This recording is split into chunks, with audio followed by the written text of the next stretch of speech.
Moi, je ne réfléchis pas tant en termes de liberté qu'en termes de pouvoir.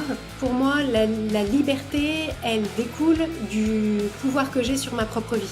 On a souvent peu de compassion envers soi et surtout beaucoup de dureté. Quand on est dans une difficulté et qu'on en tire des conclusions négatives sur soi, en réalité, l'impact que ça a sur nous, c'est plutôt que ça diminue notre degré de confiance en nous, ça diminue notre résilience et ça augmente notre découragement et notre envie de tout laisser tomber. On peut observer aujourd'hui des mouvements de réaction, entre guillemets, tu vois, de certaines femmes qui sont allées tester le marché du travail. On leur avait vendu, tu vois, comme vraiment le summum de la libération de la femme, et qui se rendent compte qu'en fait, c'est juste c'est un asservissement de plus. J'ai le sentiment que cette valeur de liberté parle plutôt à des hommes pour qui, en fait, le pouvoir sur leur propre vie a jamais été vraiment menacé. J'ai l'habitude d'avoir un public plutôt masculin. Vous allez quand même recevoir beaucoup de valeur. Hello, bonjour à tous et bienvenue sur le podcast Spartacus. Aujourd'hui, j'ai le plaisir d'accueillir Clotilde Dussoulier. Bonjour Clotilde et bienvenue sur Spartacus. Bonjour Yoni, merci de me recevoir. Alors, j'ai invité Clotilde après l'avoir entendue sur le podcast d'Aline, le podcast de Beboost.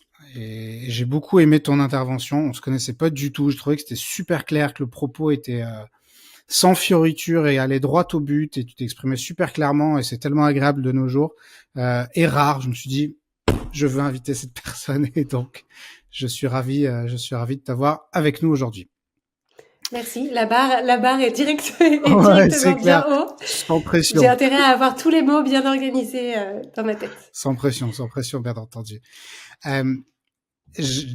Ce podcast, j'aime bien le commencer toujours par la question suivante que j'envoie toujours aux invités, sachez-le, qui est si aujourd'hui des personnes écoutent cet épisode, quel est le plus beau cadeau que tu pourras leur offrir, ou en tout cas avec quoi tu aimerais qu'ils repartent? Qu'est-ce que tu pourras leur donner?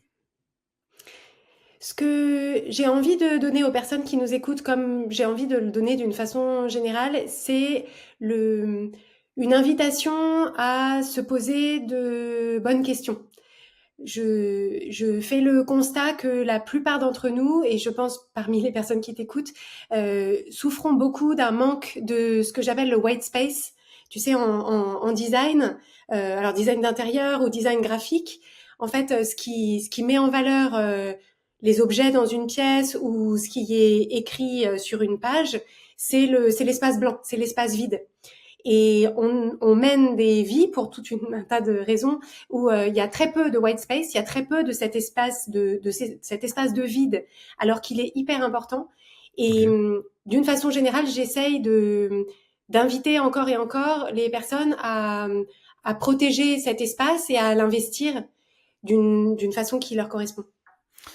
Bon, ça s'annonce un bon programme. Qu'est-ce qui te permet d'affirmer que toi, tu vas pouvoir aujourd'hui délivrer cette promesse, même si on sait que les promesses n'engagent que ceux qui les écoutent? Qu'est-ce qui te permet aujourd'hui de dire que tu vas leur donner ça et tu peux leur donner ça? Il me semble que comme ma promesse, c'est une invitation. À partir du moment où j'invite, c'est une promesse qui ne dépend que de mes actions et pas de ce que les personnes en font. Néanmoins, ce que je peux apporter, c'est qu'effectivement, cette invitation et cette envie d'autoriser les gens à créer cet espace, ça me porte depuis des années, depuis la création de mon podcast Change ma vie, l'entreprise de coaching et les accompagnements qu'on propose aujourd'hui. C'est la toute première étape, c'est ça. C'est de quel espace est-ce que je dispose dans mes journées et dans ma vie pour me poser des bonnes questions. Ok, super. Alors, du coup, je vais rebondir vite fait là-dessus. Toi, tu as actuellement une activité de coaching, un podcast qui s'appelle Change ma vie, tu l'as dit. Est-ce qu'il y a une audience particulière à laquelle tu t'adresses ou c'est vraiment tout type de personnes?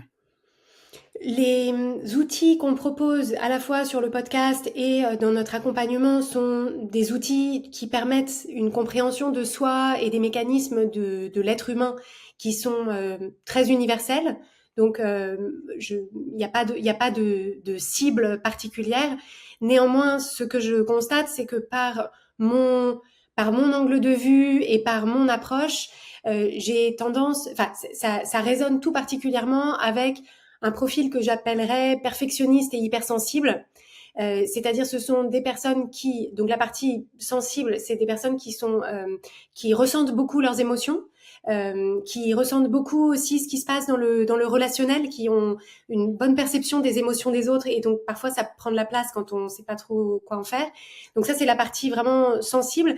Et la partie perfectionniste, c'est aussi des personnes qui, comme moi évidemment, ont vraiment à cœur à la fois de mener leur vie de la façon la plus optimale ou la plus riche possible, et en même temps d'être une bonne personne, d'être une bonne fille, une bonne mère, une bonne compagne pour les femmes, une bonne amie, et qui ont envie en fait d'être tout bien tout le temps. Et ça, c'est très noble comme aspiration, mais c'est généralement la recette de l'épuisement. Et donc, et quand on rajoute la sensibilité par-dessus, bah, ça fait que quand on n'y arrive pas, on ressent beaucoup les émotions. Et donc, cette espèce de cercle, de spirale, voilà, je constate que c'est une difficulté qu'ont beaucoup de personnes qui m'écoutent et qui viennent à nous pour le coaching. Ok. Alors, pour les personnes qui écouteront cet épisode, moi j'ai l'habitude d'avoir un public plutôt masculin et plutôt plutôt brut, parce qu'on a toujours le public qu'on mérite. Et en général, moi j'ai une approche qui est plutôt très directe, très cash. Donc ne vous dites pas, chers auditeurs, je dis pas auditrices parce que là je dis vraiment chers auditeurs, ne vous dites pas que cet épisode n'est pas pour vous, parce que vous allez quand même recevoir beaucoup de valeur. Comme tu le sais, ce podcast a pour thème central la liberté.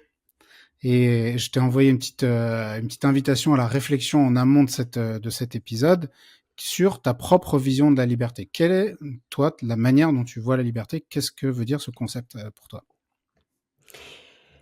Pour moi, cette notion de liberté, quand j'y réfléchissais en préparant notre conversation, ce qui est intéressant, c'est que moi, je ne réfléchis pas tant en termes de liberté qu'en termes de pouvoir. Et qu'en fait, pour moi, la liberté, elle découle du pouvoir que j'ai sur ma propre vie.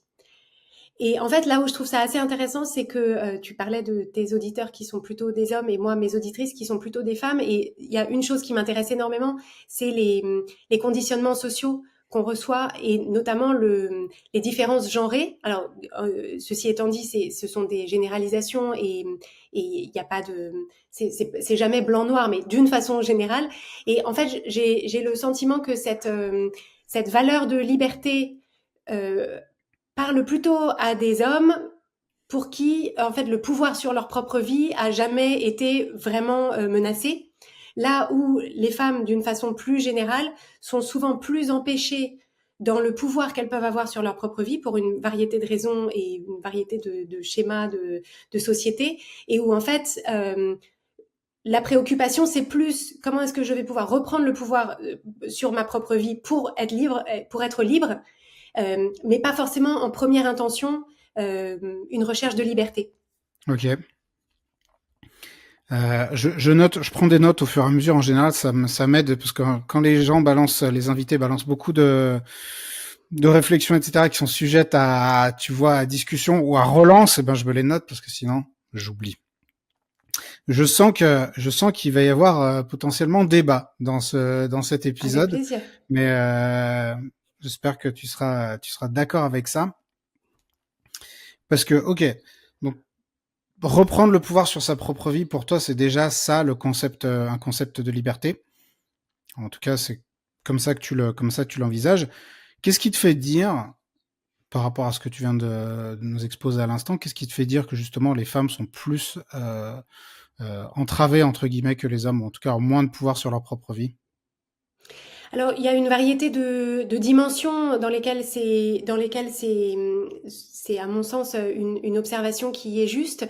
Il y a évidemment le pouvoir économique et financier, où dans beaucoup de situations, les femmes ont un accès à une richesse, à un pouvoir financier, à des capitaux, un accès moins direct que les hommes. Alors ça, il y a plein de bouquins qui sont écrits là-dessus.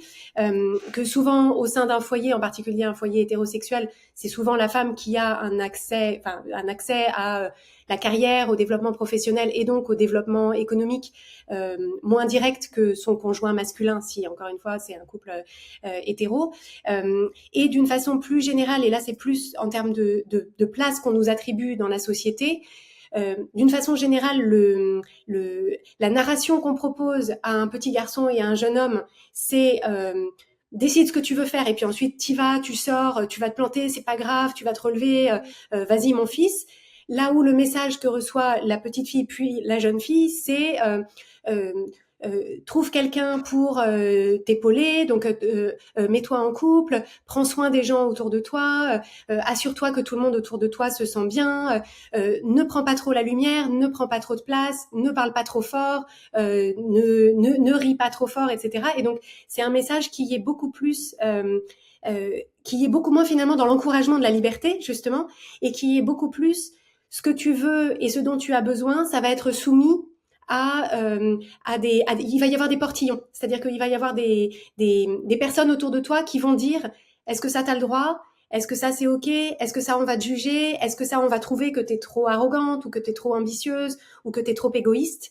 Et donc en fait il y a une espèce de minoration de ce que la jeune fille puis la jeune femme veut faire.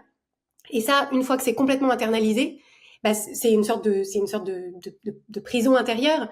Et c'est en ça que je parle de prendre le pouvoir sur sa propre vie avant de pouvoir être libre. C'est qu'en fait, c'est cette prison intérieure qui doit être ouverte d'abord avant de pouvoir envisager dans ses relations, dans les organisations dans lesquelles on évolue, pour exercer cette liberté. Mmh. Effectivement, tu vois, je forme notamment des personnes qui veulent faire une activité de commerce en immobilier, ça s'appelle l'activité de marchand de biens immobiliers, et je reçois souvent des demandes de personnes, enfin de femmes, qui sont intéressées par ce métier. Il n'y a aucune barrière pour les femmes dans ce métier, enfin aucune barrière réelle, hein, parce que c'est, enfin, bref, il n'y a pas de barrière. Hein. Et il y en a beaucoup qui doutent, tu vois, et qui me disent ah mais est-ce que tu penses que en tant que femme, je peux réussir, etc. Alors, ça vient entre autres du fait que c'est un milieu qui est très masculin, enfin le milieu, tu vois, du bâtiment, et puis le masculin qui est pas forcément qui est pas forcément super, tu vois, super élégant quoi, souvent. Mais aussi parce qu'il y a effectivement un certain nombre de doutes, tu vois, sur sa place. Donc c'est intéressant ce que tu dis. Ceci étant dit, ceci étant dit, le, tu vois, on a souvent, enfin souvent un discours qui est comment dire, qui appuie ou qui va dans le sens de ce que tu as dit, disant que bah les femmes, etc., elles ont été relayées à un rang, tu vois, plus secondaire, plus domestique, etc., et que les hommes ont eu plus de chance. En fait, historiquement, ils ont surtout la chance d'aller se faire trouer la peau sur le champ de bataille et d'aller crever dans les mines ou dans les usines. En fait, bon, c'est pas une bataille de qui est le plus malheureux, tu vois, mais le rôle qui a été souvent envié aux hommes, entre guillemets, de, tu vois, de faire carrière, etc., c'était quand même un rôle de merde, tu vois, d'aller se tuer au travail, etc., parce que c'est quand même un luxe des 50, 60 dernières années, tu vois, d'avoir un travail qui ne, pour certains, qui ne te tue pas, parce que ça existe encore, tu vois, mais ce qui a été présenté longtemps comme la grande opportunité de faire carrière, etc., en fait, il s'avérait que c'était quand même pas super, super gai. Et c'est aussi la raison pour laquelle on peut observer aujourd'hui des mouvements de réaction, entre guillemets, tu vois, de certaines femmes qui sont allées tester le marché du travail, qu'on leur avait vendu, tu vois, comme vraiment le summum de la libération de la femme, et qui se rendent compte qu'en fait, c'est juste, c'est un asservissement de plus, tu vois, et que Ouais, elles sont je pas suis, tellement je libres. suis, je suis entièrement d'accord et mon propos n'est pas de dire que un des conditionnements sociaux est plus favorable que l'autre, parce que, à mon sens, à partir du moment où on relègue qui que ce soit à un modèle d'attente et de succès juste en fonction des gamètes voilà, est-ce que tu as XX ou est-ce que tu as XY, tout le monde est perdant. Et moi je le constate parce qu'on accompagne aussi des hommes dans notre programme de coaching, c'est que ce conditionnement de tu seras un homme mon fils et les émotions c'est de la faiblesse et ne t'écoute pas et avance quoi qu'il arrive, etc., c'est se couper de toute une partie de son humanité et de son expérience émotionnelle, ce qui n'est pas du tout favorable. C'est simplement que quand on parle de pouvoir et de liberté, dans une société, même si ça a un coût, le conditionnement reçu par les hommes, néanmoins, en termes de, si on parle d'accéder à des expériences, d'accéder à des axes de pouvoir, ne serait-ce que dans la vie publique, tu vois, quand tu regardes qui est sur les plateaux télévisés, qui siège à l'Assemblée nationale, qui dirige les entreprises, donc ça avance, hein, je veux dire, ça évolue, mais on n'est pas encore à la cible, et du coup, enfin, moi je constate simplement que ces freins intérieurs, moi c'est ceux-là que je vois beaucoup et qui m'intéresse de faire sauter. Et comme je peux pas m'occuper de tous les freins intérieurs de tout le monde simultanément, c'est ceux-là que je voulais mettre en lumière à l'occasion de ta question. Mais il y en a plein d'autres. Ouais, ouais. Je vais rebondir là-dessus. Alors, tu vois, alors, veut dire pour essayer de sortir de justement de cette impression de clivage, tu vois, justement, homme-femme, moi j'ai aussi dans mon public, au cœur de mon public masculin, qui représente peut-être 70% de ma clientèle, des hommes qui, par exemple, viennent d'un milieu plutôt artisan, technicien, et une autre partie qui est plutôt au milieu d'anciens, tu vois, des cadres, des gens qui ont fait un petit peu des études et qui sont allés faire après du travail dans des grands groupes ou des choses comme ça. Je grossis le trait, bien sûr, hein, c'est pas aussi simple, mais grosso modo, quoi. Et ceux qui sont dans le bâtiment et qui ont justement une carrière très technique arrivent en formation avec une peur bleue de l'urbanisme et de la fiscalité, et inversement, ceux qui viennent de milieux plutôt cadres sup, etc., sont plutôt à l'aise sur les sujets analytiques, mais par contre se disent oulala, là là, mais moi demain je vais aller dans un bien à rénover, je vais jamais réussir en fait à comprendre. Ils ont aussi leur propre, chacun arrive justement avec ses propres limitations mentales. Pour ces personnes, tu vois, si par exemple tu reçois des personnes comme ça, et j'imagine qu'il y en aura certaines qui vont écouter cet épisode, par quel bout tu leur conseilles de prendre les choses pour se libérer justement de ces croyances? Moi, la première étape qu'on aide à mettre en place, c'est ce qu'on appelle chez Change Ma Vie la vision, puisque dans l'approche Change Ma Vie, la méthode Change Ma Vie, c'est vision, clarté, élan.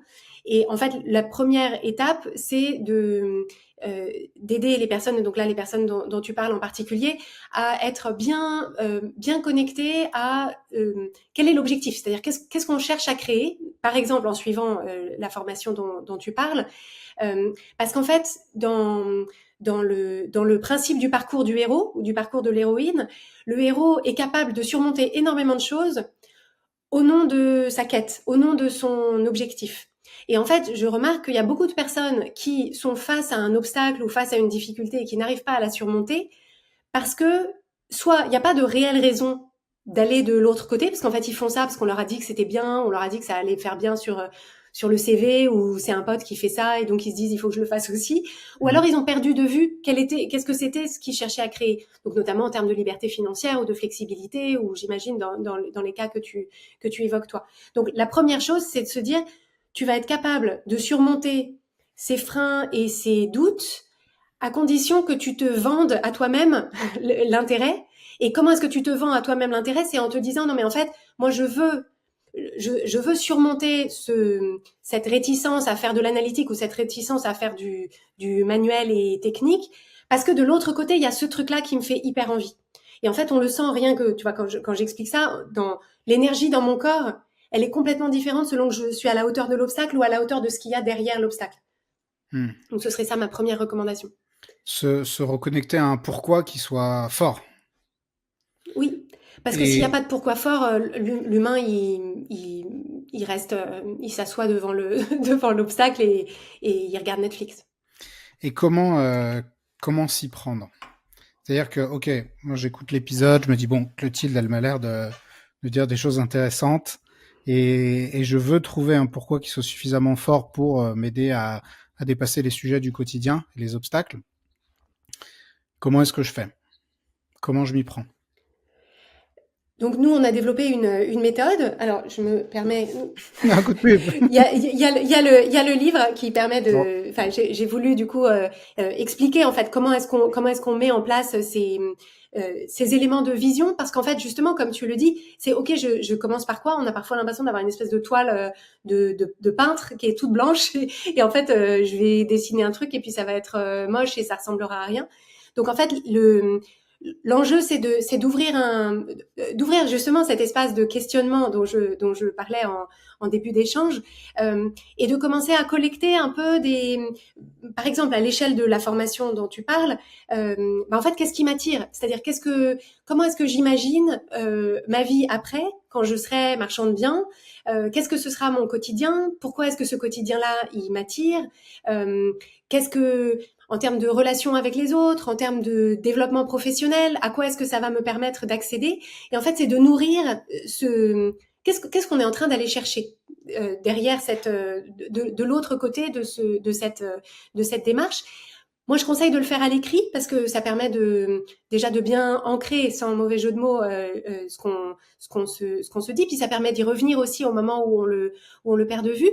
Si on n'aime pas trop écrire ou si ça nous vient pas trop, on peut avec un ami avoir une discussion où voilà, il y en a un qui aide l'autre et qui demande beaucoup pourquoi est-ce que ça te fait envie, pourquoi est-ce que ça t'intéresse, et un élément très important, c'est d'explorer aussi la dimension émotionnelle de la vision, parce qu'en réalité, tout ce qu'on veut en termes par exemple, d'abondance financière ou de situation professionnelle, etc., c'est parce qu'on pense que ça nous permettra de ressentir certaines émotions. Et en fait, ça, c'est très important de garder ça en tête, parce que si on n'a pas ça en tête, on peut courir après les mauvaises choses, et puis une fois qu'on atteint ça, en réalité, ça va pas créer automatiquement ces émotions si on les fait pas vivre. Et surtout pour des personnes qui peut-être ont l'habitude de passer en force et d'être beaucoup dans le faire, exploiter ça, c'est intéressant, parce que le meilleur moyen d'arriver à sa vision, c'est de cultiver maintenant les émotions qu'on pense qu'on ressentira quand on sera de l'autre côté. Okay. Donc, par exemple, si c'est la fierté, la sérénité, la joie, la connexion, en fait, j'ai aucune raison de pas cultiver aujourd'hui la fierté, la joie d'en être là où j'en suis, la connexion, l'enthousiasme, dès maintenant. Tu veux dire ne pas attendre d'avoir atteint un espèce d'objectif qu'on peut aussi fantasmer pour ressentir dès maintenant. J'avais pas saisi ça comme ça dès le début. Ok, très bien. Alors, je précise juste pour celles et ceux qui écouteront seulement cet épisode et ne l'auront pas vu que on vous mettra le lien pour le livre, parce que Clotilde nous a montré comme ça son bouquin, mais en fait, si vous écoutez seulement ce podcast sur Spotify ou Apple Podcast, vous l'avez pas vu. Donc, on vous mettra le lien dans la description. Je te laisserai m'envoyer le lien et on le mettra en description. Ok, donc première étape, on va déterminer un pourquoi qui soit fort, se projeter aussi donc dans cette vision future, essayer de chercher quelles sont les émotions qu'on cherche à cultiver dans cette vision future et essayer de les cultiver dès maintenant. Ai-je bien résumé? Parfaitement résumé. Super. Tu nous as parlé un petit peu plus tôt du parcours du héros ou de l'héroïne. Est-ce que tu peux en dire un petit peu plus? Parce que je t'ai laissé développer, je voulais pas te couper, mais je me le suis noté en me disant, il faut qu'on revienne là-dessus. C'est un outil qu'on utilise beaucoup en coaching, qui repose sur le fait que le parcours de l'être humain dans sa vie, en fait, on a un peu le choix entre se dire, en fait, c'est juste une succession de circonstances, d'événements qui sont complètement c'est du hasard, et puis on fait du mieux qu'on peut, et puis on avance un jour après l'autre. Voilà. Donc ça, c'est une façon de conduire sa vie, ça marche, on peut vivre comme ça. Moi, ce que j'aime bien, c'est raccrocher le parcours d'un être humain normal, réel, à l'archétype du héros ou de l'héroïne, parce qu'en fait, il y a une vraie fascination du cerveau humain pour les histoires d'une façon générale, et les histoires de héros et d'héroïnes en particulier. En fait, on est fasciné par le parcours de personnes qui poursuivent un objectif qui a un sens et qui rencontrent des obstacles qui les freinent, qui les font se remettre en question, mais qui les poussent aussi à trouver des ressources insoupçonnées, à activer à faire preuve d'une ingéniosité insoupçonnée, et qui utilisent en fait les obstacles pour grandir, pour évoluer, pour apprendre. Et en fait, on a le choix de se dire, en fait, les héros et les héroïnes, c'est au cinéma, c'est dans les romans, et donc c'est pas moi. Ou alors de se dire, sans se prendre nécessairement pour sortir de la cuisse de Jupiter, ou je suis un héros, etc.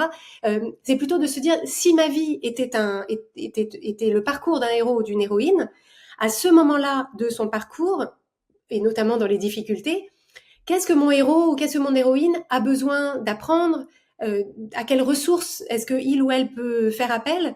Et cette prise de perspective, en fait, se voir un petit peu de l'extérieur de cette façon-là, ça permet d'abord d'arrêter de se juger et de se dire, en fait, cette galère que je rencontre, ou peut-être cette déception ou cet échec, bah, si c'est qu'un chapitre dans l'histoire de ma vie, déjà, ça veut pas dire que j'ai tout raté, c'est pas la fin de l'histoire, il y a peut-être d'autres chapitres à écrire après. Et ça permet aussi d'ajouter une dimension de jeu et de créativité. C'est-à-dire qu'on se dit, en fait, je suis la scénariste de cette histoire, et, et en plus, on est très connecté au héros ou à l'héroïne dans la difficulté quand on est au cinéma. On a tout notre cœur, tout notre corps qui est tendu vers, voilà, surtout si on aime bien le héros ou l'héroïne, on a envie qu'il réussisse, on est avec lui et tout ça. Et donc, si on se l'applique à soi-même, bah, c'est aussi un moment où on arrive à finalement être, à se, à se remettre dans notre propre équipe en se disant, ok, Bichette, on va s'en sortir, c'est difficile, mais je pense que tu peux, voilà, cherchons des ressources, à qui est-ce qu'on peut demander, de quoi est-ce qu'on a besoin, parce que c'est pas la fin de l'histoire et on y va. Et ça permet de recharger ces batteries de courage et de ressources pour aborder la suite. Ce qui nécessite de ne pas être dans une posture d'autoflagellation quand même, dont on a souvent le secret dans nos sociétés. En tout cas, je le constate pas mal, tu vois, que ce soit avec les entrepreneurs ou que j'accompagne ou que je fréquente, ou même les amis, tu vois, nous on a plutôt tendance à, quand on vit des difficultés, avoir d'abord un réflexe de j'ai vraiment été con, j'aurais pas dû comme ci, j'aurais pas dû faire comme ça. On a souvent peu de compassion envers soi et surtout beaucoup de dureté. Enfin, là, tu vois, en plus, je parle vraiment à la première personne. Je suis le premier à être très très dur avec moi-même. Et c'est pas évident justement d'avoir cette posture de non, c'est pas. Enfin, tu vois, d'avoir cette posture vraiment de patience et de compassion vis-à-vis de soi-même pour pouvoir avoir la démarche dont tu parles. C'est tout à fait juste. Et quand j'évoquais tout à l'heure le modèle du perfectionniste ou de la perfectionniste, c'est exactement de ça qu'on parle. C'est en fait le fait de se dire mes actions n'ont de valeur, ou moi je n'ai de valeur que si tout marche toujours parfaitement du premier coup. Et souvent ça vient aussi d'un modèle éducatif qu'on peut avoir reçu ou observé autour de soi, ou peut-être on a eu autour de soi des personnes qui nous valorisaient surtout quand on réussissait et qui se désintéressaient un peu ou qui critiquaient plus quand les choses n'étaient pas particulièrement bien faites. Donc bon, on a tous grandi dans des systèmes éducatifs dans lesquels c'était plutôt ça. Donc on a tous une part de ça en nous. Et en fait, moi, ce que je trouve utile pour s'en dégager, c'est de simplement observer l'inefficacité de ce mode de fonctionnement. Parce que en réalité, quand on est dans une difficulté et qu'on s'insulte ou qu'on en tire des conclusions négatives sur soi, en réalité, l'impact que ça a sur nous, c'est plutôt que ça diminue notre degré de confiance en nous, ça diminue notre résilience, et ça augmente notre découragement et notre envie de tout laisser tomber. Donc, si j'ai envie de m'apporter les meilleures chances de réussir, c'est pas comme ça qu'il faut que je me parle. Et pour la plupart d'entre nous, on sait bien que si on a un ami qui rencontre des difficultés, ou pour ceux d'entre nous qui avons des enfants, si on a un enfant qui galère à l'école ou dans ses relations, etc., on sait bien que le traiter de con ou lui dire franchement c'est vraiment naze ce que t'as fait, bah c'est peut-être pas la meilleure posture. Enfin, en tout cas, moi c'est pas ça que j'essaye de faire avec mes enfants. Et donc en fait se dire je suis un être humain comme mon ami, ou je suis un être humain comme mon enfant, et donc pourquoi est-ce que eux ont droit à ma compassion et ma compréhension et pas moi? Pourquoi c'est différent? Est-ce que tu as des conseils à donner pour sortir justement de ce mode de fonctionnement? Bah, il y a une question, et j'ai un épisode du podcast Change ma vie là-dessus, c'est vraiment qu'est-ce que tu dirais à ton meilleur ami? C'est-à-dire, voilà, par exemple, j'en sais rien, un deal qui te passe sous le nez, ou un chantier qui marche pas, et en fait, c'est vraiment prendre exactement la même situation et imaginer donc ton meilleur ami de toujours, ou ton frère, ou voilà, ou ta sœur, ou ta meilleure amie, qui vient te voir avec exactement le même ressenti émotionnel que celui que tu as là, exactement les mêmes circonstances, et tu te dis, il s'assoit en face de moi et il me dit, Clotilde, ou il me dit, Yoni, franchement, je suis découragée sur ce truc, je suis dégoûtée, et en plus je me sens bête parce que j'ai fait ça et j'ai pris une super mauvaise décision et je m'en veux vachement parce que, etc. Et essayer de renverser les rôles et de se dire, à ce moment-là, avec tout l'amour que je ressens pour mon frère, mon ami, ma sœur, ma cousine, qu'est-ce que je lui dirais? Et en fait, on a un accès beaucoup plus... Et on peut noter, on peut lui dire, je lui dirais, Sophinette, t'inquiète pas, et t'as fait du mieux que tu peux, ou Charles, ou machin. Et ensuite, on relit le truc en se disant, ça, c'est moi qui me le dis à moi. Et en fait, ressentir vraiment dans notre corps la différence. Et souvent, alors pour les gens qui ont accès aux larmes, souvent ça déclenche ça fait tomber une digue, une digue émotionnelle, et souvent ça peut faire monter les larmes ou en tout cas les émotions, parce qu'en fait ça nous apporte cette douceur, ce soutien. En fait, on en a tellement besoin, et c'est pas de la faiblesse, c'est pas du laxisme, c'est pas de la complaisance. C'est en fait, on a vraiment besoin de se sentir soutenu, compris, et ensuite, on va pouvoir s'y remettre. Très intéressant. Je prends des choses. J'en profite. Ok.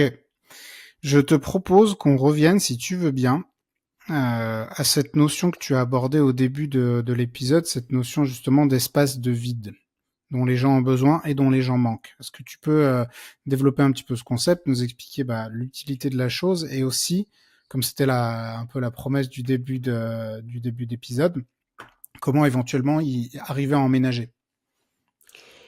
Le constat que je fais, et ceux qui nous écoutent pourront voir si ça fait écho avec leur expérience, c'est que on vit dans un monde et dans une société qui... alors déjà, tout va beaucoup plus vite, tout est beaucoup plus connecté, et on a des sollicitations, des interruptions, des propositions qui sont constantes. C'est-à-dire qu'en fait, entre ce qui se passe sur mon téléphone, ce qui se passe sur mon ordinateur, ce qui se passe dans la rue, ce qui se passe dans ma tête, ce qui se passe sur mon poste de télévision, pour ceux qui en ont encore un, etc. En fait, il y a le monde est en permanence en train d'essayer d'accéder à mon cerveau. Les messages publicitaires, les médias, les news, tout ça, sans compter mon entourage, voilà, si j'ai une famille, si j'ai peut-être des parents âgés, enfin des gens qui me sollicitent, et en fait, ce qui était pendant des générations et des générations à un niveau qui était gérable, c'est-à-dire qu'on achetait le journal, on avait peut-être des amis qui nous téléphonaient sur la ligne fixe, qui laissaient un message sur le répondeur. En fait, ce qui était à une échelle et une fréquence gérable pour l'être humain pendant des millénaires et jusqu'à il y a pas longtemps, c'est devenu complètement ingérable en fait pour notre capacité cognitive à faire le tri, à repousser et à ne pas laisser notre cerveau qui est fait pour réagir aux stimulations extérieures, parce que c'est quelqu'un de ma tribu qui me dit un truc, j'entends un truc à l'extérieur de la caverne, il y a peut-être le feu qui crépite d'une façon qui est un petit peu alarmante, il y a un bébé qui pleure, enfin, voilà, on est fait pour être en alerte par rapport à toutes ces sollicitations. Et évidemment, toutes ces sollicitations, je pense en particulier aux réseaux sociaux et aux news, sont faites pour activer ça. Enfin, c'est exprès pour nous attirer, nous captiver et nous garder captifs. Et donc, en fait, dans ce contexte, on a vraiment... Soit on ne le voit pas, et à ce moment-là, on ne fait que vivre nos journées, nos semaines sur un plan réactif. Du coup, on est sur une espèce de roue du hamster, de traiter les toutes dernières sollicitations, etc. Soit on se dit, en fait, si je ne fais que répondre au dernier truc qui vient d'arriver, je vais à coup sûr, mais ça je le garantis avec ma vie, je vais évidemment passer à côté de ce qui est vraiment important pour moi. Parce que ce qui est vraiment pas important pour moi, c'est pas le message WhatsApp ou le message Instagram que j'ai reçu. J'ai des rêves, j'ai des ambitions, il y a des gens que j'aime dont j'ai envie de m'occuper, il y a des trucs que j'ai envie de faire. Et donc, en fait, c'est vraiment cette idée d'espace, de garder cet espace, c'est de garder une sorte de sas, en fait, entre le monde extérieur qui m'envoie plein de trucs dans ma direction à longueur de journée et cet espace intérieur de, de réflexion, d'observation, de connexion à moi, qu'est-ce qui est juste, qu'est-ce qui m'intéresse, à quoi est-ce que j'ai envie de réagir, quel est le train que j'ai envie de laisser passer. Et, et ça, encore une fois, si on ne le crée pas de façon intentionnelle, la vie, le monde et les réseaux sociaux s'occuperont d'envahir ce sas. Ouais. Je le constate, enfin ce que tu racontes quand je fréquente quand il m'arrive de fréquenter des personnes qui ont encore leur téléphone en mode sonnerie et les notifications qui sont activées. Et c'est un enfer. Je leur dis, mais bon, en plus moi je suis particulièrement sensible au son et au bruit, tu vois, mais je leur dis, mais comment vous faites pour vivre ça? Mais c'est une torture quoi, permanente que vous vous infligez. Le truc est ping, puis t'es en train de parler ping, le truc qui ressonne, mais c'est infernal. Je sais pas pourquoi je referme la parenthèse. C'est un exemple assez simple de ce que tu illustrais. Mais effectivement, enfin, j'imagine que toi, c'est quelque chose que tu pratiques certainement. Enfin, moi, quand je dois bosser sur des trucs un peu sérieux, bah là, par exemple, on bosse sur un truc sérieux tous les deux. Le téléphone, il est en mode avion et il est loin. Tu vois, c'est hors de question qu'il y ait des intrusions. Est-ce que quand toi tu bosses aussi, c'est justement, est-ce que tu as des disciplines ou des espèces de trucs des garde-fous que tu t'imposes comme ça? Bah, effectivement, le téléphone, hein, c'est un vrai sujet pour la plupart d'entre nous. C'est à la fois une invention extraordinaire et en même temps notre pire poison, notamment parce que pour que notre cerveau puisse fonctionner et pour la plupart d'entre nous, on a quand même besoin dans ce qu'on fait de réfléchir et d'accéder à des ressources de créativité, de pensée profonde, d'ingéniosité, etc. Qui nécessite d'avoir un temps long pour se plonger dans les sujets. Et en fait, le problème des notifications, c'est que je suis plongée dans mon sujet en fait, c'est un petit peu comme si on faisait de la plongée sous-marine et qu'en permanence, il fallait qu'on ressorte à la surface. En fait, tu n'iras pas explorer la barrière de corail en faisant ça. Et en plus, ça a un impact sur notre système nerveux. C'est-à-dire que c'est aussi hyper générateur de stress, d'être cette espèce d'hyper-alerte. Et en bout de course, ce que ça fait, c'est qu'on s'éparpille toute la journée et qu'en fin de journée, c'est ça qui fait qu'on se dit, mais attends, j'ai bossé toute la journée et je n'ai rien fait avancer. C'est-à-dire, j'ai fait 1000 trucs et en même temps, rien. Ouais. Donc, moi, enfin, alors, je suis comme tout le monde, hein, le téléphone, les algorithmes ont le même pouvoir sur mon cerveau que sur celui de n'importe qui. En revanche, j'ai comme toi j'ai évidemment pas de notification et mon téléphone, il est sur silence.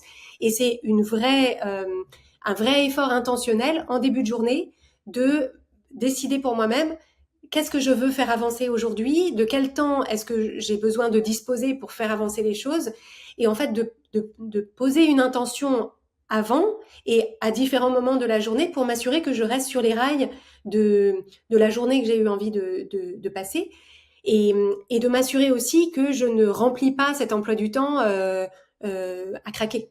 Ouais. Parce que pour des gens comme j'imagine toi, en tout cas pour moi, j'ai 1000 envies, j'ai 1000 projets, j'ai plein de trucs que j'ai envie de faire. Et c'est simplement que de la même façon qu'on peut pas respirer en inspirant perpétuellement, il y a des moments où il faut expirer.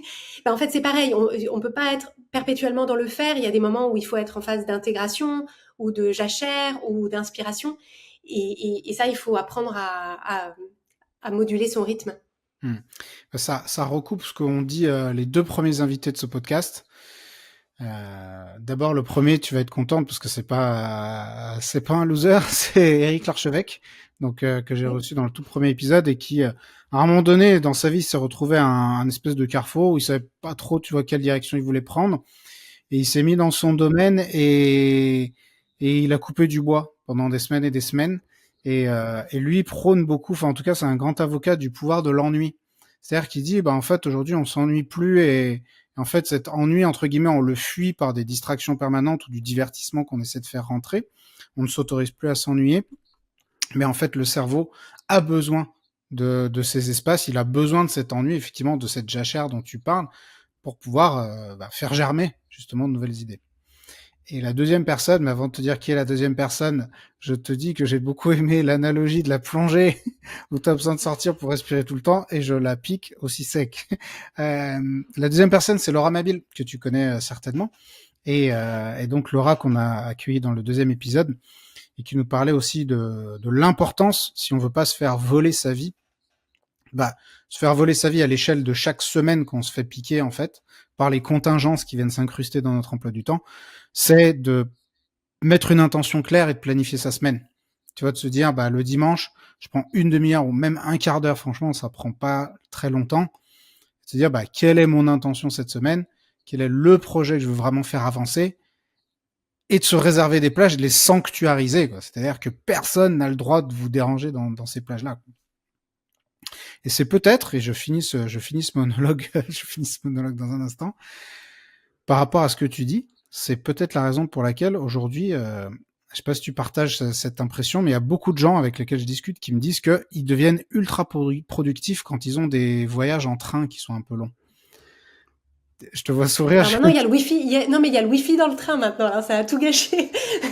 C'est vrai, mais je remarque que les gens en général arrivent à plus se mettre dans une. Tu vois déjà, tu vas pas aller à droite à gauche, tu vas pas à ton frigo, tu vas. Enfin, tu vois, t'es déjà plus contenu en fait déjà d'un point de vue spatial.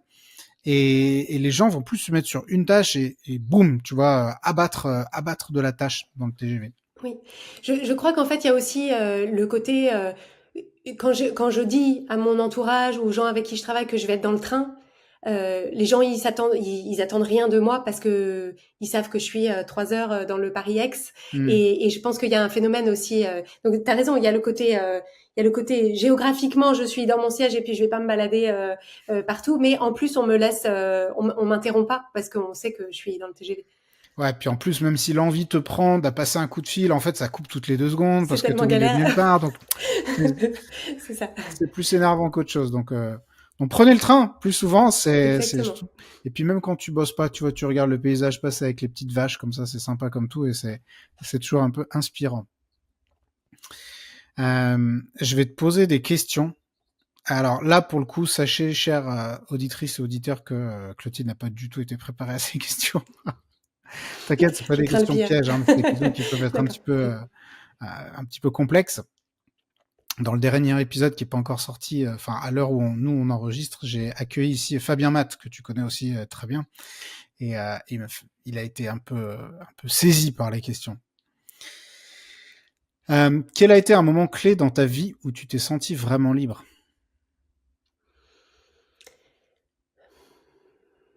Un moment clé dans ma vie où je me suis sentie vraiment libre. euh, je crois qu'en fait,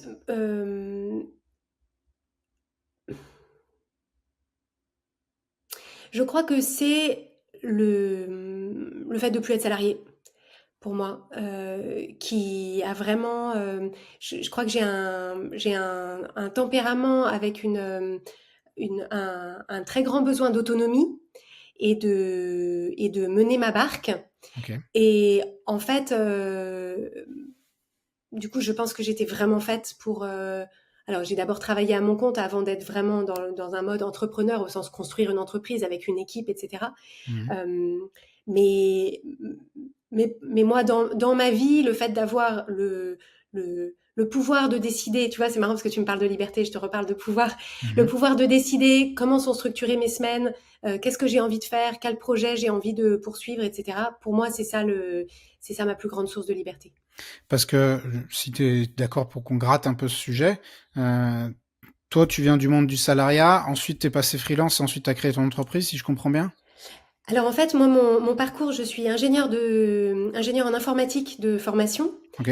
Et donc, après mon diplôme, je suis partie en Californie, dans la Silicon Valley. Donc, j'ai travaillé un peu là-bas. Donc, j'étais salariée d'une boîte américaine. Et puis après, je suis rentrée en France et j'ai repris un job salarié chez un éditeur de logiciels. Ok. Et donc j'ai fait ça quelques années et puis après j'ai créé un blog de cuisine. Moi j'ai été autrice culinaire pendant une douzaine d'années et Mhm. donc c'est à partir de c'est au moment où j'ai créé mon blog et que j'ai décidé d'en faire mon métier que j'ai lâché le salariat. C'était il y a assez longtemps maintenant et donc en fait moi ça fait très longtemps que je suis plus salariée.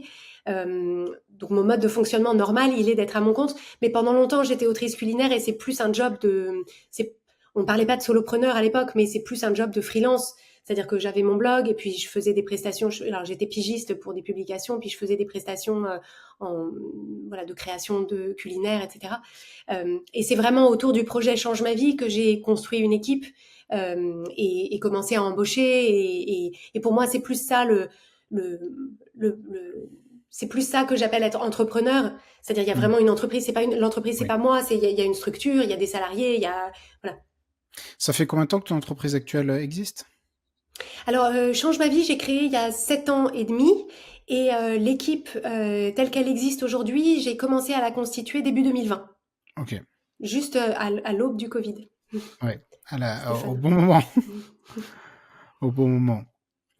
Eh ben merci pour ce partage et en tout cas pour celles et ceux qui pourraient hésiter à faire cette transition, et je sais qu'il y en a pas mal qui m'écoutent, entre le salariat et l'indépendance entre guillemets, ça rend pas forcément méga indépendant d'être à son compte, mais dans ce sens-là, euh, franchement, tentez le coup. Je sais que ça fait peur, mais c'est vraiment une expérience super intéressante. Et je sais en tout cas, pour en avoir parlé à beaucoup de personnes qui ont franchi le pas, c'est qu'une fois qu'on a goûté à cet univers-là, je pense qu'un retour en arrière est vraiment très difficile, voire quasi impossible. Je sais pas ce que t'en penses. Ouais.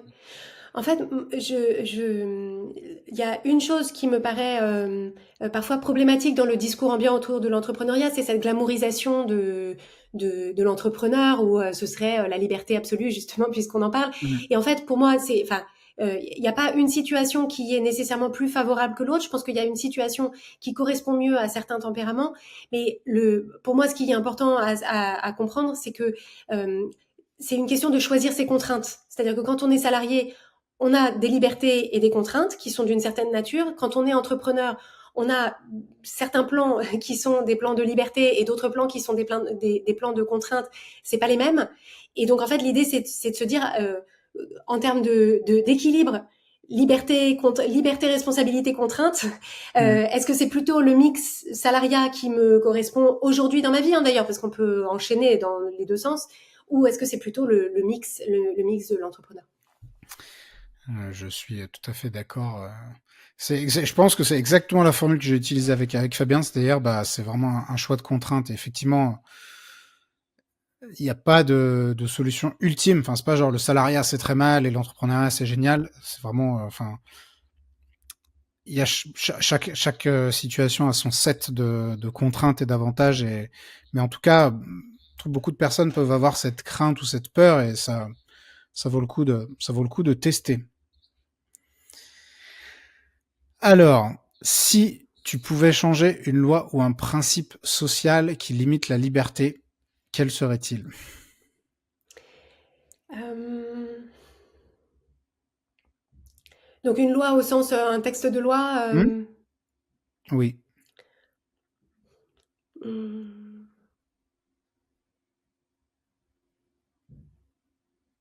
c'est dur, hein, c'est des sujets de philo. Normalement, on a Ouais, c'est 4 heures, ça, hein. vous avez 4 heures, bonne chance. Euh, une loi ou un principe qui limite la liberté. euh,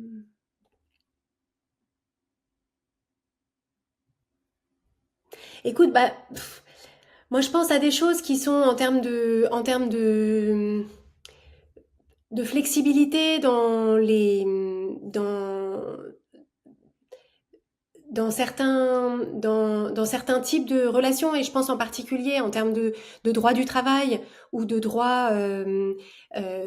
En fait, je fais le constat que le droit du travail français, il est très adapté à protéger les salariés d'un grand groupe, Mmh. de décisions qui pourraient être prises par des gens qui sont très éloignés de la réalité des salariés et qui du coup pourraient avoir envie pour ajouter un point de renta pour les actionnaires qui sont déjà multimilliardaires, voilà, s'assurer que qu'on n'écrabouille pas les gens qui sont sur le terrain pour bénéficier et et donc en fait, ce droit qui me paraît très adapté à des très grandes structures qui ont une force financière très importante, je le trouve beaucoup moins adapté à des PME et des TPE où en réalité on a où finalement, je pense à moi en particulier en tant que dirigeante d'entreprise, je suis soumise aux mêmes obligations légales en termes de à la fois administratifs mais aussi de droit du travail, etc., que si j'étais la patronne de Total. Mmh. Et, et je trouve que ça, c'est pas forcément favorable ni à l'embauche, parce que du coup, moi, je vois énormément. Moi, j'ai fait le choix d'avoir des salariés dans mon entreprise parce que ça me plaisait comme promesse. Mmh. Mais je vois beaucoup d'entrepreneurs qui choisissent de s'entourer d'une équipe qui est uniquement en freelance parce que justement cette flexibilité qui permet de faire face à des variations de marché, de situations, de, de projets qui marchent pas comme on avait voulu, etc. Et en fait, ça, je trouve que c'est on croit protéger, on croit protéger les salariés, et en réalité, ben, on les tient, on tient certains postes éloignés du statut de salarié parce que justement, ce sont des postes où il n'y aura pas d'embauche parce qu'on on peut pas prendre en charge la responsabilité à long terme d'embaucher quelqu'un sur un poste où on ne sait pas si ça pourra être pérennisé. Et Mmh. donc c'est peut-être une chose. J'ai pas de solution. Je sais pas comment on fait pour changer le droit du travail pour selon la taille d'une entreprise. Mais dans mon rôle de chef d'entreprise, et j'imagine qu'il y en a beaucoup qui t'écoutent, je trouve que ça c'est quelque chose qui entrave finalement la liberté d'entreprendre et la liberté de mener certains projets. Euh, Parce que la flexibilité, elle est que d'un côté, quoi. Mmh. Mmh. Mais je suis vraiment 100% d'accord. Je pensais pas du tout que tu irais, tu vois, dans ce sens-là. En vrai, je savais pas dans quel sens tu irais. Mais super intéressant. Effectivement, c'est des trucs, tu vois, ma minuscule échelle de petite entreprise, des questionnements auxquels j'ai été effectivement confronté un certain nombre de fois. Parce que je voulais fidéliser, tu vois, des membres de l'équipe, etc. Mais en fait, tu te retrouves face à enfin, une espèce de montagne de contraintes. Et en plus, tu vois, où tu comprends avec tout ce qui a pu avoir lieu par le passé, tu vois, dans les prud'hommes, etc., que, en fait, si tu embauches quelqu'un, bon, déjà, le coût, il est mais monstrueux pour une petite entreprise. Et effectivement, manquer énormément de flexibilité. Et si jamais tu as le malheur de tomber sur une personne plus ou moins bienveillante, tu seras toujours, enfin, en tout cas, dans une énorme partie des cas, tu seras considéré comme le méchant, en fait. T'as aucune chance. Intéressant. Je pensais pas du tout qu'on irait dans le sens du marché du travail, mais pourquoi pas. Est-ce que tu as un sujet du moment, un truc, voilà, un truc qui te tient à cœur en ce moment, un sujet dont tu aimerais parler, quelque chose qui te fait réagir et tu dis, ben moi j'ai jamais l'occasion d'en parler et là on me tend le micro donc je veux y aller. Écoute, mon sujet du moment, il est, alors celui-là aussi, il est un peu philosophique, mais c'est vraiment cette idée d'arriver à trouver, à placer le curseur au bon endroit entre l'envie de faire, l'envie d'accomplir, l'envie d'avancer, de conduire des projets, de les mener jusqu'au bout, et en même temps de de pas se mettre trop la pression et de valoriser aussi l'énergie avec laquelle on fait les choses. En fait, de façon très schématique, pour ceux qui connaissent, c'est voilà, c'est l'énergie masculine, l'énergie féminine, le yang et le yin, où en fait je je pense que c'est vraiment ça le secret d'une vie accomplie, c'est d'arriver à faire à l'extérieur, à matérialiser des choses qui sont ambitieuses sans se, sans se cramer, et donc en honorant son propre écosystème, en s'assurant qu'on ne sacrifie pas aujourd'hui sur l'autel de nos objectifs de demain. Et en fait, je pense que ça, c'est rigolo parce qu'en fait, on parle finalement que de ça depuis, depuis le début. Mais j'ai l'impression de façon cyclique dans ma vie de re-rencontrer ça. Et en fait, pour moi, nos apprentissages de vie se font sur une espèce de spirale qui monte. Alors pour ceux qui nous écoutent, je fais le geste avec mon doigt, je fais une espèce de ressort qui monte, où en fait j'ai l'impression de re-rencontrer cette problématique, mais à chaque fois c'est un peu plus loin sur mon chemin. Après j'arrive à trouver le bon mode de fonctionnement qui me correspond, qui arrive à ses limites à un moment, et donc il faut que je le réinvente ou que je le retrouve. Et, et voilà, c'est des questions auxquelles je réfléchis beaucoup en ce moment. J'avais eu une phrase qui m'était venue l'été dernier quand je réfléchissais à mon rythme de travail pendant mes vacances, et où je me disais en fait, aucun objectif ne vaut ma tranquillité d'esprit. Mmh. Et en fait, c'est vraiment et c'est à quel degré est-ce que je force, je pousse, j'investis, à quel degré est-ce que je préserve une quantité de mon énergie pour quand même kiffer et être tranquille et avoir du temps de loisirs, de repos, de connexion avec ma famille, etc. Et ça, en ce moment, ça, c'est particulièrement, c'est un sujet particulièrement d'actualité pour moi. Est-ce que tu l'as écrit sur un joli cadre et tu l'as suspendu au-dessus de ton poste de travail, aucun objectif ne vaut ma tranquillité d'esprit? Parce que je pense que Non, ce serait parce un que chouette truc. ouais, non, je pense que je pense que ce serait super. Mais je pense que c'est cette phrase qui m'est venue. Moi, j'ai un peu de temps en temps, enfin, parce que je fais beaucoup, j'ai une pratique d'écriture où j'écris ce que j'appelle mon flot de pensée le matin. Donc, j'ai une sorte de discussion avec moi-même sur comment ça va, qu'est-ce que je fais, qu'est-ce qui est important pour moi, quels sont un peu mes enjeux en ce moment. Et j'ai de temps en temps des phrases qui me paraissent d'une grande sagesse, mais ça veut pas dire après que je suis complètement dans l'incarnation à 100% de cette phrase-là. Mmh. Parce que de fait, j'ai des objectifs qui actuellement sont antinomiques de ma tranquillité d'esprit. Donc je suis pas à 100%, mais c'est Les un conseillers sont voilà, pas les payeurs. c'est ça. Non, mais en fait l'idée c'est et je trouve que c'est important aussi à diffuser, c'est que parfois on se dit on peut euh, on peut confondre en fait le, les messagers qui essayent de transmettre des messages de sagesse qui sont des messages aspirationnels. C'est la direction dans laquelle on peut se proposer d'aller, mais ça ne veut pas nécessairement dire que la personne, elle incarne ça parfaitement 100% du temps. Et en fait, c'est pas tant le fait d'adhérer 100% du temps que que de remarquer quand on n'est plus dedans et d'avoir la capacité à s'y remettre. Et donc, quand je dis aucun objectif ne vaut ma tranquillité d'esprit, ça veut pas dire que je me retrouve pas parfois à poursuivre un objectif qui me coûte ma tranquillité d'esprit, mais ça veut dire qu'à ce moment-là, je m'en souviens et que je me dis attention, là, on est en train de sacrifier la tranquillité d'esprit pour l'objectif. Et donc, qu'est-ce qu'on fait? Est-ce que ça me va? Est-ce que ça me va pas? Et comment on Mmh. ajuste? Au moins, si tu le sacrifies, c'est en pleine conscience.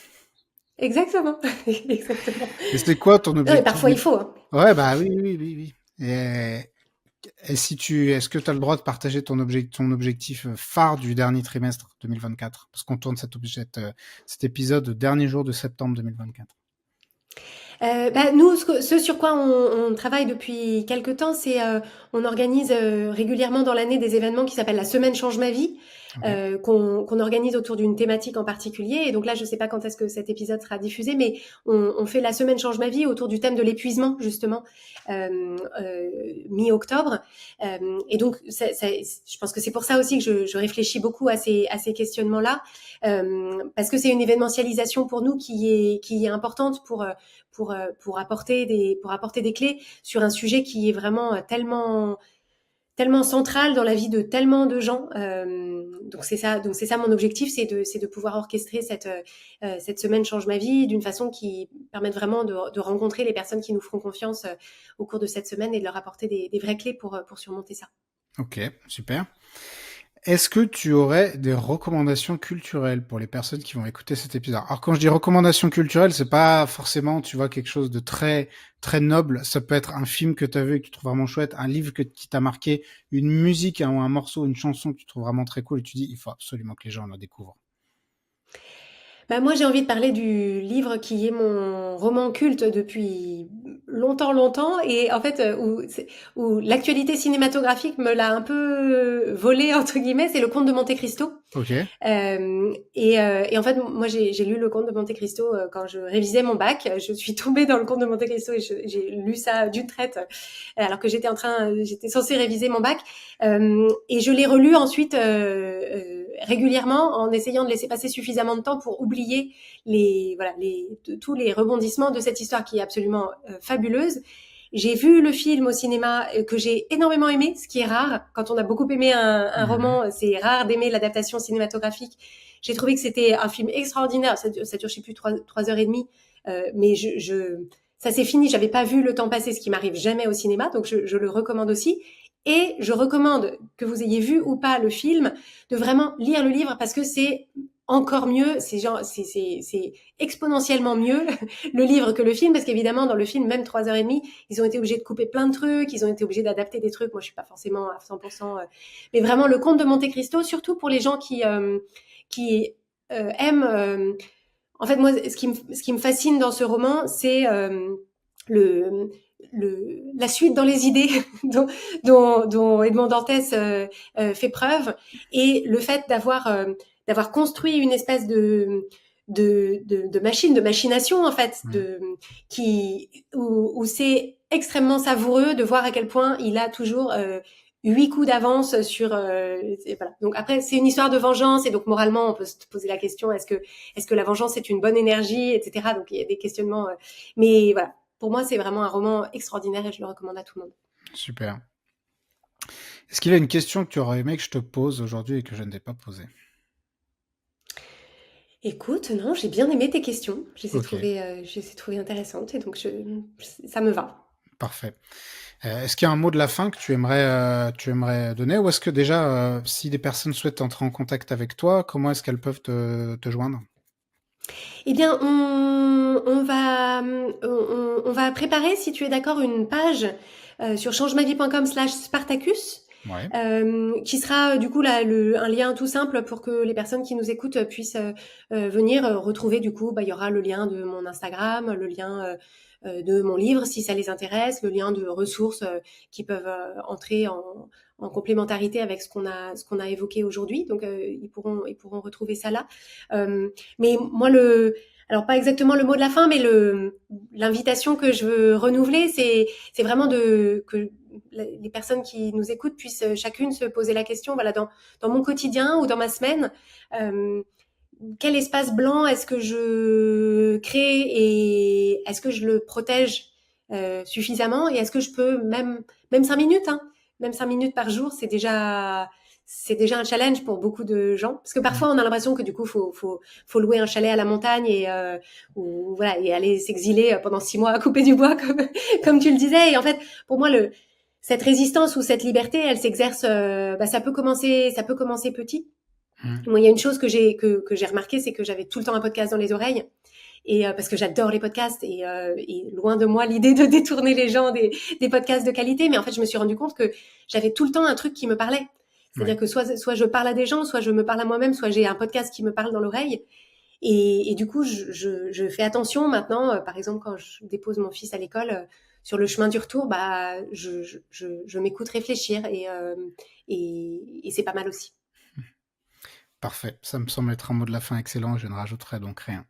Clotilde, merci beaucoup d'avoir participé à cet épisode. C'était très chouette. Et je te souhaite plein de bonnes réussites pour toutes tes entreprises. Merci beaucoup, Yoni.